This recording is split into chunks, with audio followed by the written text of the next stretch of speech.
28 నుంచి మేడారం మహాజాతర, 19న సీఎం చేతుల మీదుగా ఆలయ పునరుద్ధరణ, పనులు సకాలంలో పూర్తవ్వాలి, సీఎం రేవంత్ ఆదేశం, గిరిజన జాతరకు వచ్చేయండి, రాష్ట్ర గవర్నర్ ముఖ్యమంత్రికి మంత్రుల ఆహ్వానం, పూలే సినిమాను వీక్షించిన సీఎం రేవంత్ రెడ్డి అంటూ మనం చూడొచ్చు. ఇక్కడ మేడారం జాతర ఆదివాసి పెద్ద జాతర, ఆసియాలోనే ఆదివాసి పెద్ద జాతర. సో మేడారంకి సంబంధించి 28 నుంచి మహాజాతర 3 రోజుల పాటన 3 రోజుల పాటు కొనసాగుతుంది. 28, 29, 30 అనుకుంటా. ఇక్కడ మరి సీఎం చేతుల మీదుగా ఆలయ పునరుద్ధరణ అంటే సీఎం మేడారం మీద ప్రేమతో ఏం చేస్తలేడు, మేడారం మీద ప్రేమతోటి అక్కడ డెవలప్ చేస్తలేడు. కేసీఆర్ వచ్చి యాదగిరిగుట్టను డెవలప్ చేసిండు, ఒక ఐకాన్ ఉంది. యాదగిరిగుట్ట ఎవరు డెవలప్ ఇప్పుడు హైటెక్ సిటీ ఉంది హైదరాబాద్ లో, హైటెక్ సిటీ ఎవరు కట్టిరంటే చంద్రబాబు నాయుడు కట్టిండు. ఈడ హైదరాబాద్ లో స్టీల్ బ్రిడ్జ్ ఉంది, ఎవరు కట్టిరంటే కేసీఆర్ హయాంలో కట్టిరు అంటారు. అంటే వైఎస్ఆర్ వేసినాడు. కాబట్టి చెప్పుకోవడానికి రేవంత్ రెడ్డికి ఏం లేదు. ఇప్పుడు సచివాలయం ఉంది, సచివాలయం ఎవరు కట్టిరంటే కేసీఆర్ కట్టిరు అంటారు.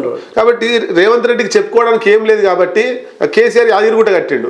రేవంత్ రెడ్డికి ఏదైనా ఒక ఐకాన్ ఉండాలి కదా అని 2 పనులు చేస్తుండు, 3 పనులు చేస్తుండు. అంటే దేవాలయాలేమో అదొకటి ఐకాన్ ఉంటుంది, 2 అంటే ఈ ట్రైబల్ సంబంధించిన కొంత ఇప్పటికీ కాంగ్రెస్ అనుకూలంగా ఉంది, ఇంకా కాంగ్రెస్ అనుకూలంగా మారుతుంది. 3 పనులు ఏంటంటే 3 ఐకాన్లు. ఒకటి మేడారాన్ని పునర్నిర్మాణం చేస్తున్నాడు, డెవలప్ చేస్తున్నాడు. 2వది వేములవాడ, అంతేనా? వేములవాడ భద్రాచలం ఇంకా స్టార్ట్ కాలే అనుకుంటా, ప్రపోజల్ పంపించి. Next future city, fourth city లేదా ఫ్యూచర్ సిటీ అంటూ ఈ 3 ఐకాన్లు. అంటే రేవంత్ రెడ్డి అధికారంలోకి వెళ్ళిపోయినా కూడా ఈ 3 చెప్పుకోవడానికి ఉపయోగపడుతుంది. అట్లే ఈ రేవంత్ రెడ్డి ఇంకా కొన్ని ఉన్నాయి.